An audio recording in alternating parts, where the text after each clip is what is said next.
Hát a mai előadást akkor elkezdenénk, vagy el is kezdjük, nem csak elkezdenénk, nem csak feltételes módban, hanem kijelentő módban is elkezdjük, és ugye ennek az előadásnak a témája, az oktatás megszervezése, az szervesen követi az előző két előadást, ami az oktatók felkészítésének a céljából van, és az oktatók felkészüléséhez próbál meg segítséget nyújtani.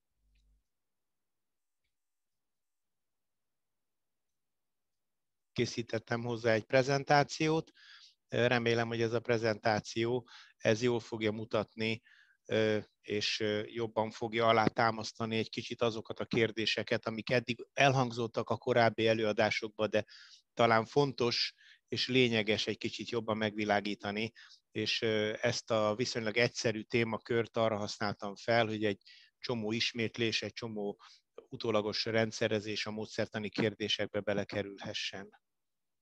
Az oktatás megszervezése az gyakorlatilag egy olyan kérdéskör lehet, amire azt mondja az ember elsőként, hogy mit kell itt megszervezni egy oktatáson, hát teljesen értelmetlen dolog, hát meg tudom szervezni az életemet, dolgozó ember vagyok, tudok magamnak rendelni valami kaját, egy vendéglőbe, egy baráti találkozót is össze tudok hozni. Miért kell ezen egyáltalán gondolkozni, miért kell ezt egyáltalán egy oktatás során elővenni? Nem biztos, hogy értelmes dolog valóban. Én úgy gondolom, hogy rengeteg embernek teljesen felesleges ezt az előadást meghallgatni, mert olyan érzékkel rendelkezik, olyan jó szervező képessége, készségei vannak, hogy nem fog neki sok minden újat mondani, de mégis úgy szerettem volna akkor ezt az előadást előkészíteni, hogy aki mégis ilyen helyzetbe kerülne, annak is mondjon olyan dolgokat, ami az oktatás kérdéseihez, módszertani kérdéseihez felkészíti őt majd.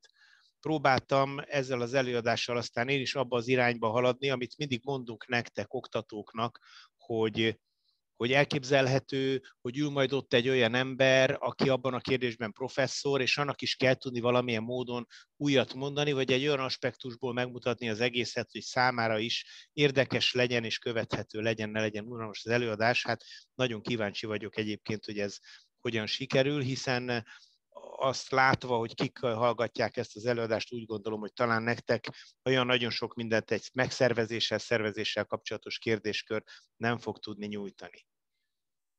Ennek az előadásnak a kérdéskörei, vagy a témája, a tematikája úgy illeszkedik a korábbiakhoz, hogy megelőzte ezt a gyakorlati oktatás módszertan a Gombóc, a dr. Pálffy Béla Gábor előadásában.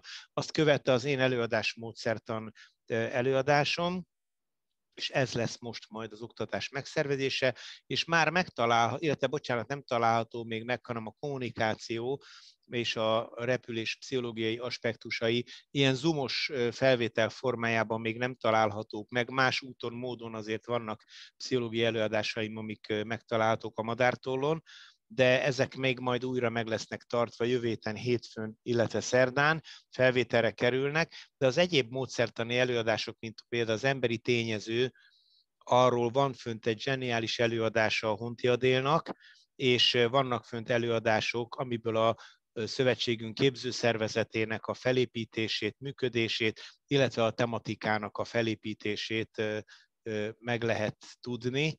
Ezek azok az előadások, amik a módszertanhoz kötődnek, és amik pedig kifejezetten az egyes siklóernyős oktatáshoz tartozó témakörök oktatása, azok pedig a többi előadás most már mindegyike megtalálható valamilyen formában, valamilyen címen a Szabadrepülők Szövetségének a honlapján. Tehát azok az előadások, amik nem a módszertaniak kifejezetten, már mind elő lettek adva, és meg fogjátok találni.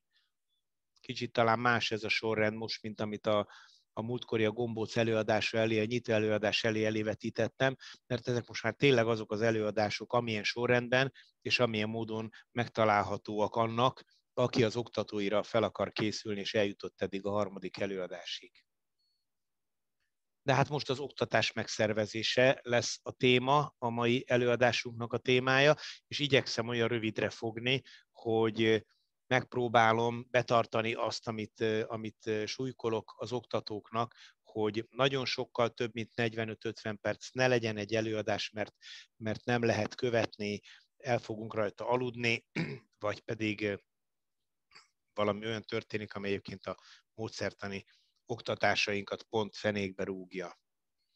Én ezt a 5W1H módszert vettem vezérelvként az oktatás megszervezésének a kérdésköréhez.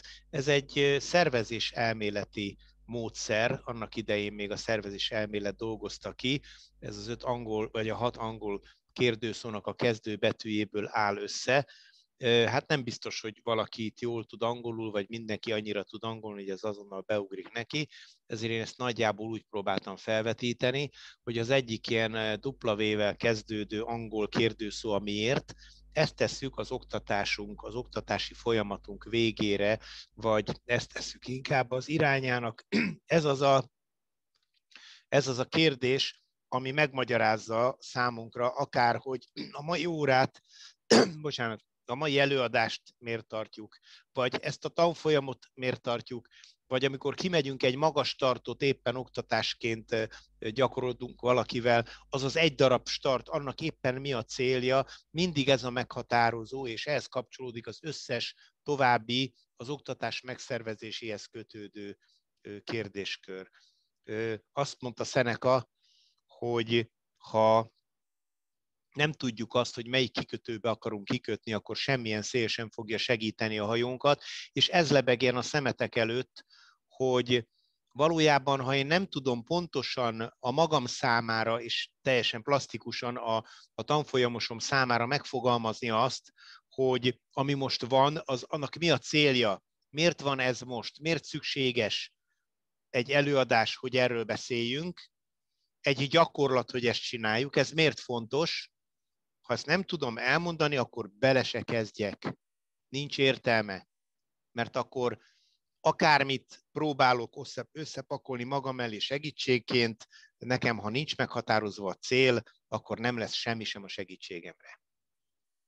A második ilyen kérdőszó a személyi tényezők. Azt szoktam erre mondani, hogy ez ugye az emberi oldala az oktatásnak. A legfontosabb része ennek az, hogy kiket oktatunk, vagy kik vesznek részt az oktatási folyamatba, és ebben én bele szoktam érteni az oktatót is. Tehát akkor, amikor én egy oktatást megszervezek 40 ember számára egy gyakorlati oktatást, akkor nem csak az a 40 ember számít ide bele, hogy kit oktatok, hanem mivel egyszerre én maximum 5 emberrel fogok tudni foglalkozni, azt a másik 7-8 segédoktatót is bele kell, hogy foglalja, segítőt, akit magam mellé veszek, hogy ebbe az oktatásba részt vegyen. Vagy amikor én egyedül az egy darab első magastartós növendékemet elengedem a hegyről, akkor a kicsoda tartozik az oktatási folyamatba, megszervezési szempontból, az az én feladatom, hogy én a starthelyen leszek, de ez az ember el fog repülni a kezeim közül, és kire fogom rábízni, hogy amikor a leszállómező fölé ér, és én már innen a starthelyről pontosan nem fogom látni, hogy mi van éppen pont alatta, hogy hol kell ráfordulni, hogy vagyunk, hogy legyen egy lenti elhelyezett szemem is, nekem kell erről gondoskodni, és még rengeteg dologról, majd meglátjuk, hogy ennek a fonálnak mik a részei, mik a hozzátartozó, kapcsolódó kérdéskörök. A következő ilyen kérdés lesz az, hogy mivel oktatok, milyen eszközökkel, milyen eszköztárral, erről is majd részletesen beszélünk. Nagyon nem kell magyaráznom, hiszen az oktatáshoz, egy elméleti oktatáshoz nagyon sok minden kell.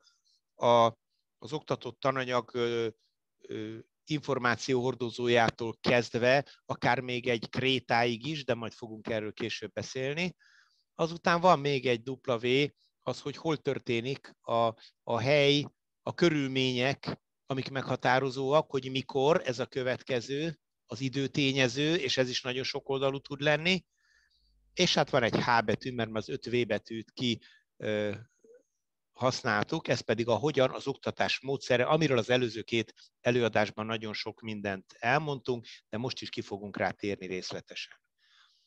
Ez itt tulajdonképpen nem más, amit felrajzoltunk, mint egy halszálka diagram. ezt a Halszáka diagramot is a szervezés elmélet, vagy inkább a minőségbiztosítás hozta be az életünkbe. Kaoru Ishikawa neve fémjelzi ezt az úgynevezett Halszáka diagramot. Kaoru Ishikaváról azért elmondanám itt, hogy ő a Toyota műveknek volt a minőségügyi vezetője abban az időszakban, amikor a Toyota olyan felfutáson ment keresztül, hogy az ő tevékenysége kapcsán azt hiszem 2 vagy 3 típusa is a Toyotának éveken keresztül az év autója lett, és a legnagyobb megbízhatóságú gépjárműveket gyártó cég voltak éveken keresztül, talán most is azok. Ha nekik jó volt egy Halszáka diagram, a szervezés minden elméletét, a hibák kiküszöbölését megoldani, akkor szerintem nekünk az oktatási folyamatunknak a támogatására is jó lesz és használható lesz. Úgy gondoltam, hogy erre ezt használhatjuk. És ez talán elég szemléletes is. Nézzük meg a Halszáka első fő gerendáját, fő csontját, a miért, a fő kérdést, a miért oktatunk, és a miért oktatunk, az már a Gombóc elmondta, én is utaltam rá a múltkor, hogy egészen a cél alapvetően az, a közvetlen cél az, hogy a lehető legkisebb erőbefektetéssel, a lehető legrövidebb idő alatt, a lehető legmélyebb tudást, legalaposabb begyakorlottsági szintet, és a lehető leghosszabb ideig megmaradó emlékeket tudjunk beleplántálni az ember agyába. Ez lehet ugye egy oktatási folyamat alapvető célja, de az a helyzet, hogy nagyon sok egyéb más cél is van, és itt a nagyon sok egyéb más cél mellett látjátok, hogy mindenféle kis jeleket raktam ide, hogy vannak ilyen tudományos céljaink, vannak ilyen technikai jellegű céljaink, vannak ilyen szociális jellegű céljaink, fizikai fejlesztés is valószínű, hiszen mi egy sportot oktatunk, és hát egyéb nézzük ezeket meg közelebbről. Az, hogy mi a célunk, az megfűszereződik azzal az oktatásmódszertanban, hogy az oktatás tartalma mindig kiegészül ezekkel az elemekkel. Tehát nekem mindig kell elméleti ismereteket megtanítani valamiből, valamilyen szinten. Ha semmi másról nincs szó, csak azt akarom megtanítani az emberrel, hogy hogyan kell a siklóernyőt a fejem fölé húzni úgy, hogy ott is maradjon, akkor lehet azt gyakoroltatni éveken keresztül, és gyönyörűen ott fog maradni, de ha jön egy megzavarás, akkor probléma lesz, és nem tudja az illető, hogy mit kell csinálni, mert nem tudja a miérteket. Még ahhoz is elméleti ismeretek tartoznak, hogy egy kupolát a fejünk fölé felhúzzunk, mert emberek vagyunk, és az ismeretek nélküli oktatást a pedagógia úgy hívja, hogy idomítás, és erre azt mondta annak idején egy repülőműszaki főiskolán tanuló vagy tanító kollégám, hogy amikor a pilótákkal vitatkoztak, és a pilóták nagyon büszkék voltak arra, hogy ők pilóták és ők repülőgépet vezetnek, akkor a műszakiak mindig megkérdezték tőlük, hogy láttak-e már a cirkuszban majmot biciklizni. Mondták, hogy persze, hogy látunk, és olyat, aki láncot cserél, olyat láttatok már? Úgyhogy ez egy nagyon jó példamondat arra, hogy az elméleti ismeretek megtanítása igazából az emberi oktatás, nem az idomítás, hanem a pedagógiának a nagyon fontos alapja, és majd látni fogjuk, hogy ez hova vezet, ha ez nincs, és hova vezet, hogyha ez van. Az elméleti ismeretek megtanítása igazából azt szoktuk mondani, hogy egy bizonyos szinten már a mi esetünkben tudományágak megtanításáról szól. Hiszen maga a jogszabály ismeret is a jog tudományába vezet, a legkevésbé hisszük el, hogy egy szabályismerethez tartoznak tudományágak, pedig igen, és nagyon nehezen hisszük el, de bizony a repülőeszköz ismerete, a szerkezettani ismerete és bizony anyagismereti szinten bizonyos tudományos ismereteket követel meg, nem túl egyszerű, és emellett még nagyon magas szinten oktatnunk kell a meteorológia és a fizika tudományát. Szükség van fizikai képességek fejlesztésére, és az a jó oktató, aki erre is gondot fordít, és ezt is tudatosan végzi. Mert nem arról szól a fizikai képességek fejlesztése, hogy azt mondom az illetőnek, hogy Mária halomról 16-szor is hozza föl az ernyőjét, mert az egyik ember meghal, a másik meg már korábban meghalt. A fizikai képességek fejlesztése is egyénekhez illeszkedik, de nagyon fontos dolog tudni azt, hogyha kevés sérülést akarok a siklóernyőzésben elszenvedni, ha azt akarom, hogy az én oktatásom során ne a sérülések azok, amik fémjelezik az oktatásomat, akkor bizony azokat az embereket, akik fizikailag nem olyan állapotúak, szokták mondani, hogy a test és izomtömegük nem olyan arányú, könnyen kifordul a bokájuk, könnyen szereznek sérülést, szépen lassan kell hozzászoktatni ennek a tevékenységnek a fizikai követelményeihez. Persze lesz olyan, akit nem kell, nyilvánvaló, ott majd más lesz a cél a fizikai képességek fejlesztésében, ott már nem hozzászoktatni kell, hanem épp, hogy egy egész más területet kell majd megközelíteni, azt már inkább edzésnek hívjuk. Szociális tulajdonságok kialakítása, beszéltünk arról, hogy vannak nem csak az oktatáshoz kötődő közvetlen célok, hogy megtanuljon valaki siklóernyővel repülni, ha egy darab hallgatóm, egy darab növendékem, vagy egy darab tanfolyamosom van, akkor nagyon nem érdekelhet ez engem, de persze, hogy érdekel, hiszen ha egy tanfolyamosom van, azzal is meg kell tanítanom azt, és annak is el kell mondanom, és belső igényt kell, hogy kielégíts, vagy kialakítsak benne arra vonatkozóan, hogy illeszkedjen a repülő társadalom igényeihez. Itt aztán van a bajtársiasságtól kezdve a segítőkészségig, az áldozatvállalásig egy csomó olyan dolog, amit igényel a pilóta társadalom. Egyébként azt kell, hogy mondjam, hogy minden normális társadalom igényelne, tehát ez a mai üzleti világ, ahol az oktatás is már szinte üzletté válik, és nem az oktató miatt üzlet, hanem az oktatásra jelentkező tanfolyamosok miatt üzlet. Ők ugyanis nem azt várják el, hogy mi fegyelmezzük őket és pilótává neveljük őket, hanem hogy a pénzükért megtanítsuk őket repülni, de úgy, hogy az ő igényeik teljesüljenek. És egy kicsit azért ez az elüzletiesedett világ nem szolgálja a szociális tulajdonságok kialakítását egy pilótaképzés során, pedig ez egy feladat, higgyétek el.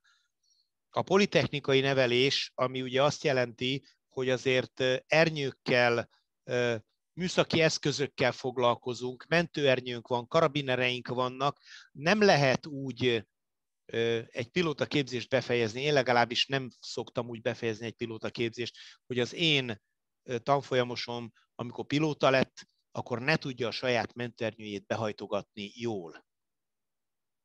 És ugye van egy másik ilyenfajta úgynevezett oktatás tartalmát jelentő rész, fegyelemre, rendszeretetre, nevelés, például, hogy pontosan érkezzen az ember egy oktatás helyszínére, ezt most ugye az előbb említettem, hogy itt várni kell arra, hogy valaki bejöjjön az előadásra. Most képzeljétek el, ha ez egy tantermi óra lenne, és most valaki kopogtatna, hogy engedjük be, már 20 perce tart az előadás, és csak most kopogtat, hogy engedjük be, és akkor meg kell állni miatta az oktatással.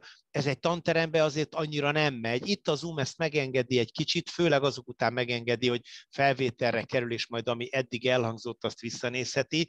De egy tantermi oktatásnál, vagy még inkább, amikor kimegyünk a terepre, és kezdenénk 9-kor, és tudjuk, hogy 12-kor le kell majd állni. Ott már nem nagyon engedi az meg, hogy 9 óra, és még mindig jön egy ember, és akkor 4-10-kor elindulnánk a kiválasztott kezdőpályára, de valaki még telefonál, hogy 10 perc múlva odaér, és már mindjárt jön, és majd akkor várjuk már meg, és 10 ember vár egyre. Tehát azért erre kéne az embereket nevelni, hogy az ilyen magatartást legalább szégyeljék, ha lehet. Ezt egyébként egy híres sárkányrepülő oktató a következőképpen oldotta meg. Megbeszélték, hogy 8 órakor elindulnak az UAZ-zal repülni, és a 8 órakor, amikor elindulnak a hangárnál fölpakolt autóval, akkor majd előtte találkoznak fél 8-kor, és így tovább. 8-kor fölpakoltak, ki is gördültek a hangár elől, alig mentek 20 métert, szaladt egy fiú, hogy jaj, várjatok meg, hozom a sárkányomat, csak 5 perc. Csak lassított az autó, meg se állt, az oktató kikönyökölt, és annyit mondott, hogy 8 órát beszéltünk meg, és ott hagyták az illetőt. Az ember soha többet nem késett el. Az oktatásnak, ahogy azt a múltkor a Gombóc előadása, a nyitó előadáson elmondta, a közvetlen célja mellett vannak közvetett céljai, és itt az oktatás tartalmán belül én szerintem elég sok közvetett célt megjelöltem, és ezeket nem lehet kihagyni. Ez nem szeretem, nem szeretem, akarom, nem akarom kérdése. Aki ezeket ki akarja hagyni, az az oktatás egy jelentős részét hagyta ki, és azt a célt, amiért az oktatást végezzük, amiért valakit megtanítunk repülni, azt hiányosan éri csak el. Az, hogy miért fontos, hogy tervszerűek legyünk, bocsánat, visszamegyek elnézést, hogy miért fontos, hogy tervszerűek legyünk, mert pontosan azért, ami majd a következőben a szervezés szempontjából fontos, mert nem csak nekem, hanem a tanfolyamosaimnak is kiszámíthatónak kell lenni, mikor, hol, hova, mivel, hogyan. Úgyhogy ez egy rendkívül lényeges része az egész oktatásnak, és az, hogy ezeket a kérdéseket, ezeket az oktatás előtt kell végig gondolni, nekem erre az oktatás előtt kell gondolnom, ez pedig a tudatosság része a jó oktatásnak. A csoport, akit oktatok, nagyon heterogén. És amikor ezt a heterogén csoportot, hiszen most megint csak arról beszélek, hogy nem csak egy embert oktatunk, oktathatunk egy embert is, de akkor azt mondom, egyáltalán nem biztos, hogy az egy ember olyan korú, olyan nemű, olyan foglalkozású, olyan előképzettségű lesz, mint amit szeretnék, hanem akármilyen lehet, és én azt mondom, hogy checklistát kell állítani, hogy mit kell nekem, mivel kell nekem foglalkozni egy embernél, de a sok embernél is, hogy a sok különböző ember között kikkel találkozom. Vannak életkori különbségek, ezt a Gombóc elég jól elmondta, hogy teljesen mások az életkori sajátosságai, és teljesen mások a megközelítési irányok egy nagyon fiatal embernél, 10 éves kortól már el lehet kezdeni a síkleányos képzést. És van 70 éves ember is, aki elkezdi a síkleányos képzést, és teljesen más, hogy kell viszonyulni hozzá. Fontos lenne tudni egy oktatónak, hogy azt, akit oktatok, az emberek mindegyikéről, hogy mi a végzettségük. Alapvetően iskolai végzettségre gondolok itt most. Nagyon sokat számít, hogy valaki éppen csak a 8 általánost végezte el, vagy akár azt sem. Csak szeretném elmondani, hogy a 8 általános az követelmény most az A-vizsga letételéhez, tehát akinek nincs meg a 8 általánosa, akárhány éves, azt nem tudjuk pilótának kiképezni. A jelenlegi képzettség, a hatóság által jóváhagyott képzési kézikönyvük ezt nem engedi meg. A hatóság nem engedi meg. És nagyon fontos tudni azt is a végzettség szempontjából, hogy milyen területen végzett az illető, műszaki, vagy éppen valamilyen humán területen, vagy hol. Fontos tudni azt, hogy hol lakik az illető, honnan jön az oktatásra. Mi a foglalkozása?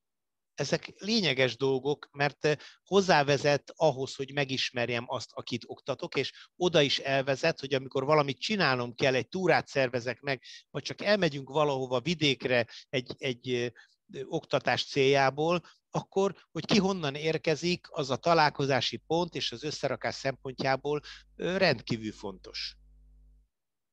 Egy nő vagy egy férfi között óriási különbség van, teljesen másképp kell viszonyulni hozzájuk. Az is nagyon fontos, hogyha valaki valamilyen más sportot űzött korábban, az hozza magával azokat a jellemvonásokat, amit a más sportban már kialakítottak benne.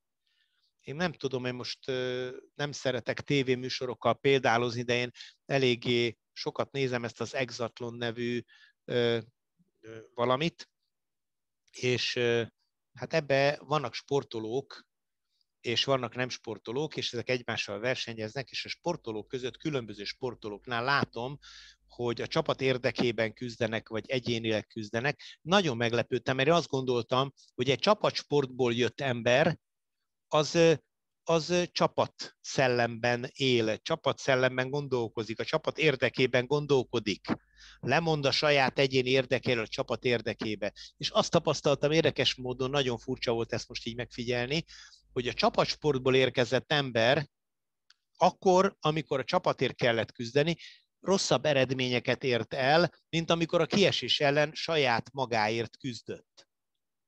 És sajnos ezt nézem, hát talán nem sport, de a labdarúgásban is ezt tapasztalom, hogy a csapatsportokban nem csapatként vesznek részt az emberek. Tehát ne átassuk magunkat azzal, hogy valaki egyéni sportból jött, akkor egy magasugró, akkor ő csak önmagáért, aki pedig csapatsportból, az a csapatért dolgozik. Ezt nekem a saját közösségemben kell kialakítani.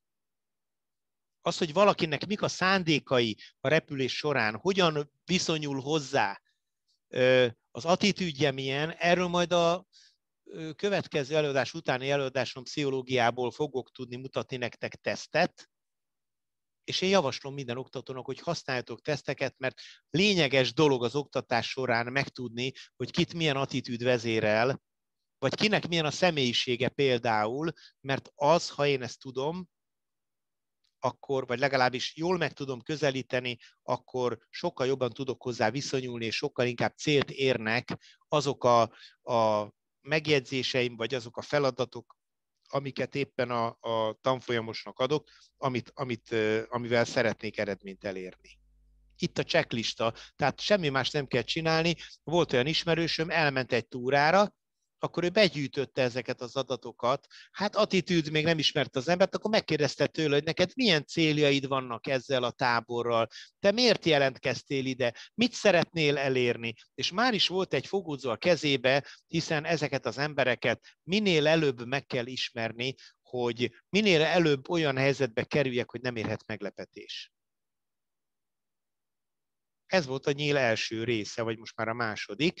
Ugye beszéltünk arról, hogy vagy közösségben oktatunk, vagy egyénileg, és hogy a közösségben oktatás az mindig hasznosabb, azt én mindig a saját japamra tudom írni, de ugyanakkor nagyon, nagyon figyelni kell a közösséget összetevő egyénekre is, mert a közösség mindegyike az nem egy arctalan tömeg. Na most mindenki álljon föl, na most mindenki emelje fel 20-szor az ernyőt. Nem, mindenkinek külön feladatot kell szabni az előzőeknek a figyelembevételével.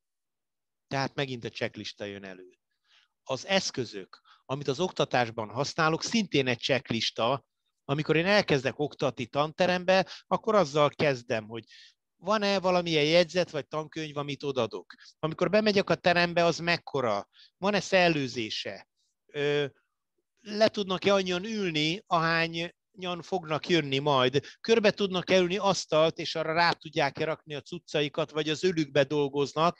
Lesz-e jó világítás? Én jártam már úgy, hogy a tanteremnek a hátsó ablakából világított be a nap, és én gyönyörű vetített ábrákat készítettem PowerPoint-tal, és a vetítővel kivetítettem a falra, csak nem lehetett látni semmit belőle. És sírtam, hogy az egész munkám tönkrement. Miért? Mert nem jól szerveztem meg az oktatást, előtte nem mentem oda, és nem néztem meg azt, hogy mit lehet látni. Én még azt is megcsinálom egy terembe, hogy elsétálok az utolsó sorba, hogy az ott ülő ember az hogyan látja azt, amit én mondok, vagy hogyan hallja, milyen az akusztikája annak a teremnek. Jártam úgy, hogy oda mentem, tábla volt, elkezdtem volna írni valamit, és nem volt egy darab kréta, amivel én fölvázoltam volna, amit szerettem volna. Mekkora égés az, hogy elmész egy oktatásra, arra számítasz, hogy te most rajzolni, meg írni fogsz, és nem tudod megoldani. Nagyon fontos dolog, ugye egy gyakorlati oktatásnál is, amikor kimegyünk, hogy a felszerelést össze kell szedni, és ki kell vinni. Van-e hozzá elegendő szállítóeszközöm? Az eszközeimhez van-e megfelelő helység, ahol tárolom? Amikor egy megázott, vagy mondjuk egy oktatási napon ott vagyunk délelőtt, és az eső elől elmenekülve megáznak az ernyők, akkor van-e egy olyan hely, ahol az ernyőket be tudom rakni, hogy kiszáradjanak? Megfelelő számú és méretű, és a tanfolyamosokhoz illeszkedő ernyőm, beülőm, megfelelő mennyiségű sisakom, ami megint csak jó az emberek fejére, lehet válogatni, van-e? Ha használok rádiót, akkor azok éppen föltöltött elemekkel bírnak, vagy le vannak-e merülve? És így tovább, és így tovább, és így tovább, és megkérdezhetnék mindenkit, hogy ide én még nem is írtam fel mindent, mert csak azt, ami így eszembe jutott, hogy én mit szoktam csinálni, de ahány oktató annyi dolog van még, amit ide ő föltesz magának a checklistára, mert ő még ezt is szeretné, meg ezt is szeretné. Nekem volt olyan oktatótársam, aki óriási fából készült, hatalmas nyilakat vitt magával, mert ő azokkal a nyilakkal mutogatta, amikor a starthelyről elstartolt az illető, hogy milyen irányba melyik féket húzza. És amit nagyon hiányzik egy siklóernyős eszköz checklistából, az micsoda szerintetek? Mi hiányzik innen? Amit egy gyakorlati terepre kimegyek, és ki kéne, hogy vigyek magammal. Aki előbb megmondja, kap egy 5-öst. Mondjuk egy széljelző. Erről van szó. A buló, a széljelző. Hát nem írtam bele, hát már is elfelejtettem. De ha nekem van egy checklistám erre, ami előre föl van írva, akkor én nekem minden nap csak végig kell rajta menni, össze kell dobálni a cuccokat, azt lehet menni. Köszönöm szépen, ki voltál? Ki segített nekem az előbb? Földi Csaba vagyok. Földi Csabi, kaptál egy 5-öst. Köszönöm szépen. Ugye, mert név szerint kell emlegetni a jókat, ezt nem győzöm én sem hangsúlyozni. Látjátok, ott tartunk, hogy megvan, hogy kiket és mivel oktatunk, meg ki oktat és hogyan, és jön a halszák a többi része alul, a terep, a terület, ahol oktatok. Nekünk ez egy speciális körülmény, mert ugyanaz, ugye nem is a terep, először kezdjük a tanteremmel, az is egy hol kérdése, de azt az eszközparknál már elég jól lejátszottam. De van olyan, hogy a tanterem kint van a mezőn. És célszerű is a mezőre tenni az idézőjeles tantermet akkor, amikor én például felszerelés ismeretet akarok oktatni, mert nem tudom bevinni a tanterembe úgy az ernyőt, a beülővel, a mentőernyővel, a mindennel, amit használunk, hogy azt úgy körbe tudja mindenki ülni, mint amikor kint éppen a termikus időben félreülünk, és akkor ott még van idő, hogy ezzel foglalkozzunk.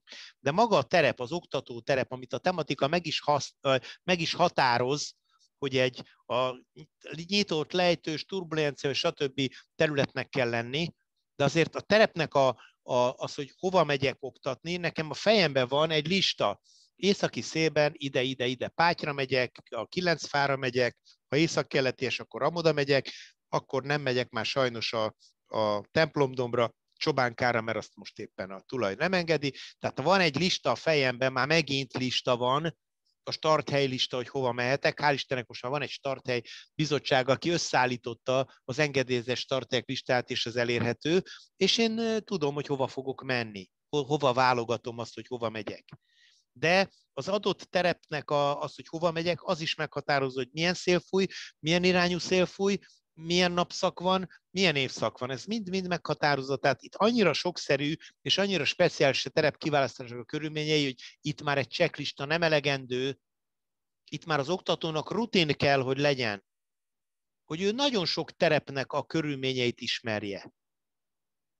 Ez egy fontos dolog, és persze természetesen az is fontos dolog, hogy milyen az időjárás azon a terepen, és akkor most, ha ezt a két képet fölrajzoltam, akkor már valaki azt fogja nekem mondani, hogy hát Guriga, ez már nem arra a kérdésre válaszol, hogy hol, hanem ez már arra válaszol, hogy mikor, mert ez most télen oktatunk. Télen egész más oktatni. És valóban erről is van szó, hogy a mikor kérdése az nem csak azt jelenti, hogy hány óra, hány perckor találkozunk, hanem hogy mennyi ideig folyik az oktatás, az időtényező nagyon sokoldalú.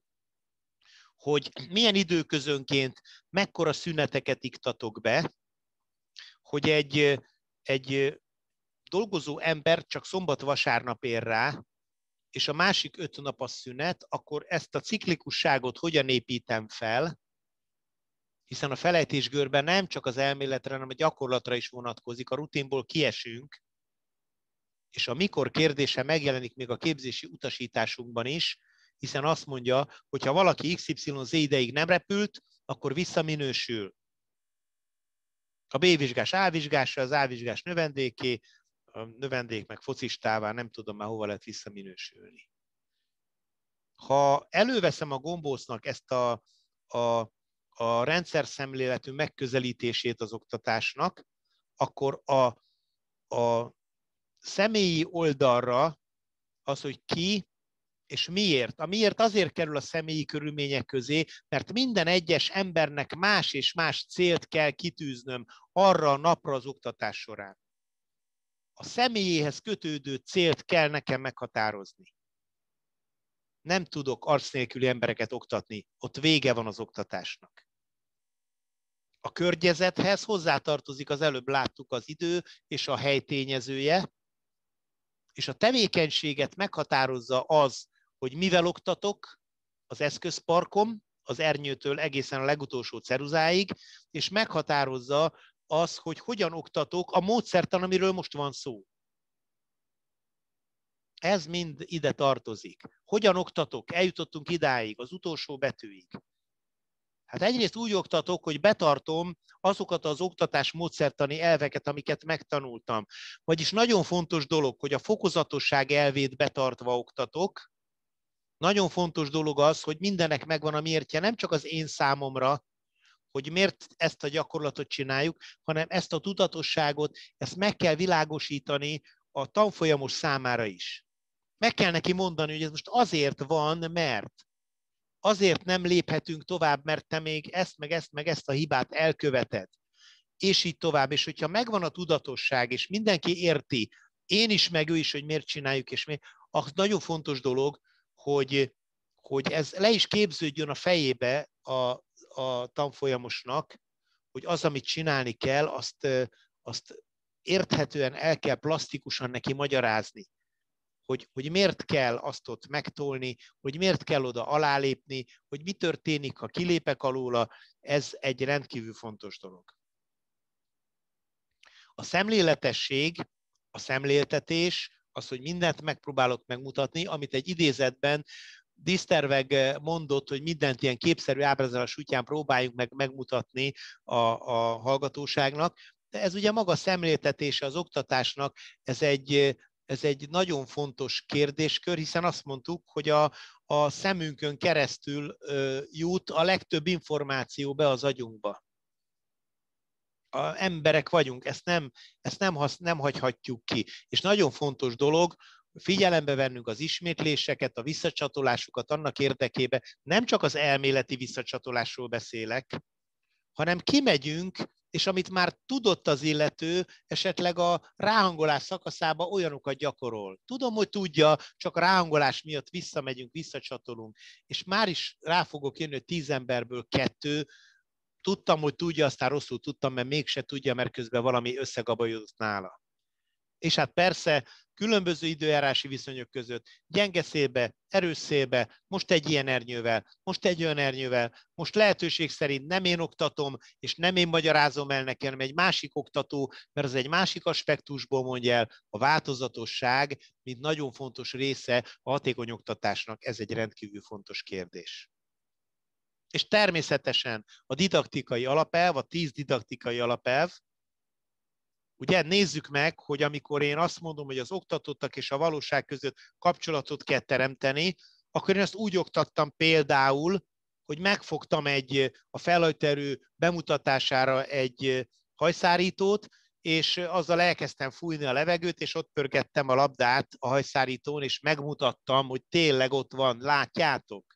A gombóc úgy csinálja, hogy 2 papírlap közé fúj, és a sebesség megnőtt, ott lecsökkel a nyomás a Bernoulli vértem, és összetapad a papír, látjátok? Az elmélet, amit oktatok, itt a valóságban megjelenik. De a legszebb kép ez, motoros sárkányosnak szoktam mondani, hogy itt van az indukál törvény. Alul nagy a nyomás, fölül kicsi, oda bekanyarodik. Megmutatja magát az elmélet, és ahol nem tudja megmutatni, ott valami más módszert kell alkalmazni. A másik ilyen alapelv, a tanítás-tanulás egysége, a varázsmondat az, hogy a képzés, az oktatás az 2 pólusú folyamat. Ez azt jelenti, hogy hiába magyarázok én a legjobban, ahhoz, hogy én az oktatási módszereimben fejlődjek, nekem pontosan vizslatnom kell, kérdezgetnem kell, figyelnem kell, hogy hogyan csapódnak le azok a dolgok, amiket én mutatok, előadok, gyakoroltatok, stb., hogy a saját képzési dolgaimat tudjam fejleszteni. Sok esetben nálam előfordult az, hogy olyan embertől, aki éppen beült az oktatásra, hallottam valami olyat, amire azt mondtam, hogy hát ezt én most be fogom építeni a legközelebbi oktatásomba, mert ez tényleg, eddig én ezt nem is gondoltam, hogy erről az oldalról megvilágítva, még nekem is egyértelműbbé váltak a dolgok. Ott kezdődik a szakszerűség, hogy a terminológiát megtanítjuk az emberekkel. Nincsenek drótok, meg madzagok az ernyőn. Meg nincsen az ernyőnek ottan elől valami lukak, meg rések, nincsenek ott rések, azok beömlő nyílások. Ragaszkodni kell a szakmai terminológiához, és lehet menni fölfel a tudomány szintjére, hogy az nem, lehet, hogy az nem bárányfelhő, hanem az cirrocumulus. Annak az a neve. És lehet, hogy azt mondjuk, hogy amit lehet, azt mondjuk magyarul, akkor azt mondom, hogy magas szintű gomoly felhő, de megmaradok a tudományosság szintjén, mert egy tudományterületet oktatok. És ez mindenre, a fizikától kezdve mindenre igaz. Megmondom őszintén, jogtudomány oldaláról nem a római jogot fogom oktatni az embereknek, de én igényes vagyok abból a szempontból, hogy az én pilótám a jogszabálynak a pontos számát tudja, mert amikor egy rendőrrel találkozik, és ő mondja a rendeletszámot, meg a jogszabálynak a paragrafusát és a bekezdését is, akkor a rendőr lemegy hídba. Pedig a rendőr jogi oktatást kap ezekről a kérdésekről, és jobban értek hozzá, mint ami az ő szakmája, és elmegy haza lesúnyt fejjel. De nem csak önvédelmi célból van ez így, hanem én úgy gondolom, hogy egy szakmát megtanulni mindent szakmában úgy kell, hogy annak a történelmétől kezdve a nagyjaink keresztül a tudományos ismerhető, megismerhető eredményeit azt nekünk tudni kell, művelni kell. És itt kezdődik, hogy az ott nem egy kalimajsz, meg az ott nem egy csat, hanem az ott egy karabiner, azok nem kis karabinerek, azok májlanok. Mindegyiknek megvan az egész pontos neve. Tessék ezt tudomásul venni. A Freernek a képét vettem elő, mert én úgy gondolom, hogy abból a szempontból, hogy az ő oktatójuk nagyon precízen és pontosan tudja azt, hogy melyik az a pillanat, amikor magára hagyhatja a tanfolyamosát, mert az már önállóan saját magától fog fejlődni. Ehhez egy nagyon komoly pedagógiai érzék, és az emberek nagyon pontos ismerete szükséges. És van itt olyan ember ebbe a csapatba itt a képen, akire emlékszem, amikor elkezdte a tanfolyamot, és arra is emlékszem, amikor egymás után dobálta a 100 meg a 200 kilométeres távokat, és még mindig tiszteli az oktatóját, és még mindig nem gondolja azt az oktatójáról, pedig már lehet, hogy túlnőtt rajta, hogy azt most már ő senki az ő szemében.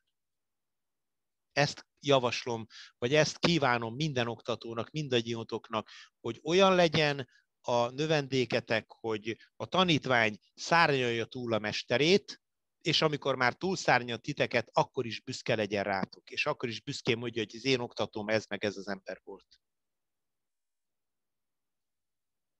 Én a csoportos oktatás, a közösségi szemlélet híve vagyok, az emberek egymást nézik, az emberek egymástól is megkérdezik, és akkor látják, hogy ő érti, én meg nem értem, akkor kiderül, nem az oktató magyarázta hülyén, hanem én nem figyeltem oda, és így tovább. Nagyon nagy haszna van, nagyon hatékonnyá teszi az oktatást, ha csoportban vagyunk. Nyilván a kis csoport a leghatékonyabb, mert 4-5 ember van, és mindenkire fajlagosan jobban oda tudok figyelni, de nagyon fontos dolog, hogy amikor csak egy embert oktatok, egyedül járok, az inkább már nem oktatás, az már inkább mentorálás, és ott nagyon sok idő elmegy majd arra, hogy én a saját képemre akarom az illetőt fordítani, vagy formálni, pedig nem ez a cél. Az oktatásnak az a célja, hogy egy sokoldalúan képzett, önmagára, önfejlődésre képes ember jöjjön ki a kezem alól.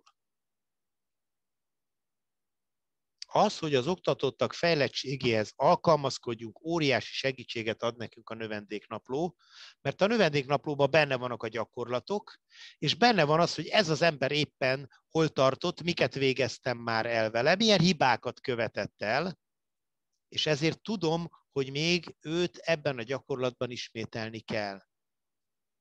Nem káptalan senkinek a feje, hogy ezt így kívülről tudja. Nézzétek csak meg, itt van egy ábra, egy jelkép, hiszen itt jelképrendszerrel mutatjuk meg a szárnyra ható erőket. Itt egy másik jelkép, ahol megmutatjuk a sebességeket, ami a szárnyra hat. Szerintetek ebben mi az óriási hiba ebbe a jelképrendszer ábrázolásában? Mindegyik egyforma színű. Nem rossz a válasz, de én nem pontosan erre gondoltam. Van benne egy óriási hiba. Mert lehet, hogy a színe más, de a sebességhez V betűk vannak írva, az erőkhöz meg F betűk vannak írva, és akkor úgy nagyjából ezt kiküszöböltem. Borzalmas nagy hiba van benne. Szörnyű. És benne van a tankönyvünkben ez a hiba, az oktatási anyagainkban benne van ez a hiba, mert lusták vagyunk kijavítani. Én lusta vagyok kijavítani. Mi ez a hiba?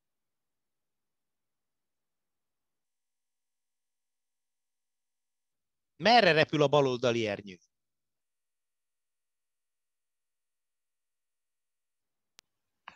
Ellentétes az irány. Erről van szó. Hát a baloldali ernyő az balra repül, a jobboldali sebességpoláris az egy jobb oldalra sikló ernyőnek a sebesség. Ha nem lehetett volna ezt a baloldali ábrát tükrösen megfordítani, és onnantól kezdve tökéletesen látszik a siklások iránya, a felhajtóerő és a légellenállás erőnek az irányai hogyan hasonlulnak majd a siklási sebességekhez. Hát kezdem érteni, hogy amikor oktatom az aerodinamikát, akkor nem értik az emberek pontosan ezt a sebesség meg az erők közötti ekvivalenciát. Hát rossz az ábra, és már nem segíti a jelképrendszer egységes alkalmazása, mert hogy nem egységesen van alkalmazva a jelképrendszer. És hát ezt akartam példaként hozni, mert azért felismertem. Miért ismertem fel? Mert az oktatás kétpólusú folyamat, és amikor ötödször hibázta el az egyik hallgatóm ezt a kérdést, akkor elkezdtem gondolkozni azon, hogy 5 ember nem lehet hülye, valószínűleg az oktatásban van a hiba, és felismertem a problémát. És ezt javaslom nektek is, kellő önkritikával tessék mindig a saját tevékenységünk irányába fordulni. Megint a növendék munkafüzet segít abban, hogy a fokozatosságot be tudjuk tartani, hiszen az egy követelmény is, tematikai követelmény, és a gyakorlatok egymásra épülnek. Addig nem kezdhetem el a magasabb szintű gyakorlatot, amíg az alacsonyabb szintű gyakorlat eredményesen meg nem történt.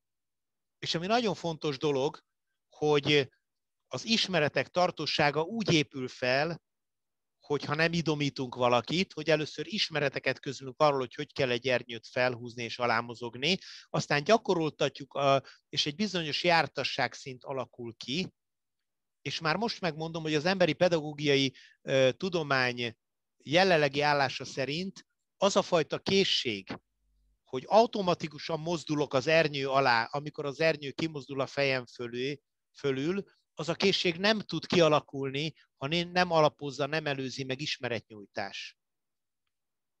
És ha megelőzi ismeretnyújtás, akkor kialakul a készség. A készség az az egyes mozgás komponensek automatizmusának a kialakulása, tehát akkor is jól csinálom, ha nem figyelek oda, és ezt innen lehet azt mondani, hogy jó, önállóvá válik az ember, és a teljesítményképes tudás útján a készségszintek elérésével elindulhat. Megkérdezem a növendékemet a start után, hogy ültél be a beülődbe? Gondolkozik, azt mondja, ő már nem tudja. Elstartott, látom, pikpak, bent volt a beülőbe, és már repült, és hogy ültél bele? Melyik lábaddal léptél, vagy mit tudom én, hogyha pondrós volt, melyik lábadat raktad először bele, vagy mit csináltál? Én láttam valamit, amit nem emlékszem, mit csináltál? Az az ember, aki azt mondja, hogy hát elstartoltam, akkor lenéztem, felemeltem a jobb lábamat, beleraktam mellé a bal lábat, utána az az ember még nincs a készség szintjén, mert az még kontrollálta a tevékenység összetevőit. Az az ember van a készség szintjén, aki nem is emlékszik rá, mit tudom én, hát felstartoltam, aztán repültem, én nem is azt figyeltem, hanem hogy ott emelkedik egy ember, arra megy madár, ez jobban emelkedik, értitek? Tehát itt, és akkor, amikor már eljutottam odáig, volt ilyen is, kupolázás közben, oda megyek az illetőhöz, és finoman megközelítem sunyi módon, majd lerántom az egyik ázsinórját. Elcsukódik az ernyő egy picit. Rám néz, megdöbbenve, kikerekedett szemmel, hogy én most ki akarok vele szúrni, az ernyő hanyat esik, kapkod össze-vissza, gyakoroljál.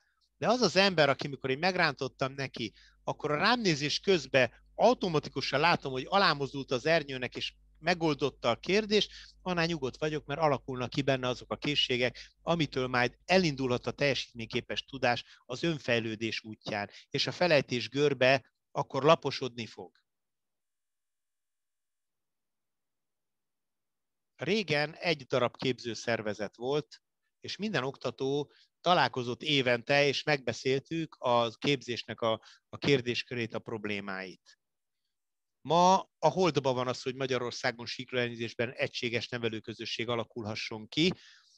Sajnos a DHV-nál Németországban 27 000 síkleellenőrzésre elegendő egy képzőszervezet központi irányítása. Nálunk 3-ban, a kevesebb, mint 2000 emberre.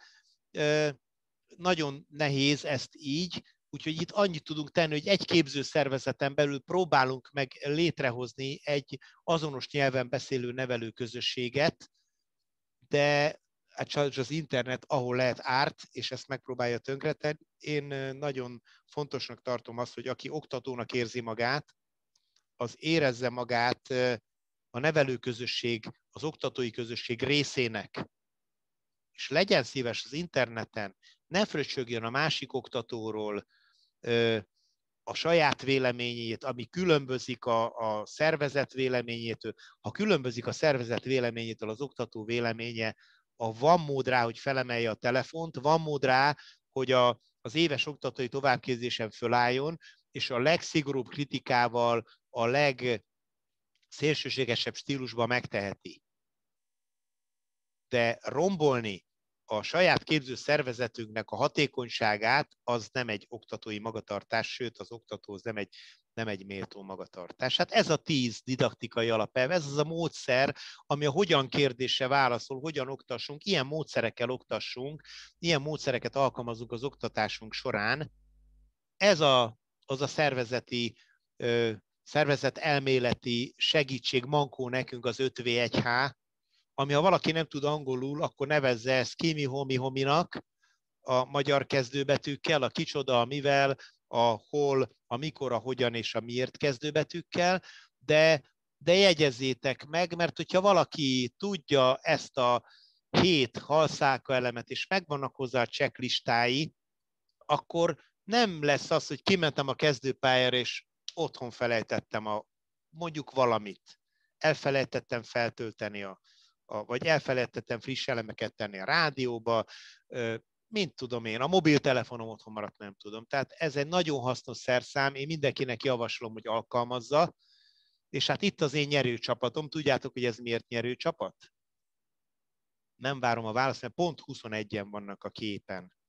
Ilyen jó kis csapatot kívánok nektek, csoportot oktatásra, akivel semmilyen gond soha nem volt, és nagyon büszkék voltunk rájuk, és nagyon jól haladtunk. Ha ezeket a módszereket alkalmazzátok, akkor sok ilyen csapatotok lesz, és nagyon sok örömetek lesz az oktatásba. Én nagyon szépen köszönöm a figyelmeteket, és hát remélem, hogy hasznos volt, és tudjátok majd alkalmazni, és természetesen egységben a többi oktatás módszertani előadással.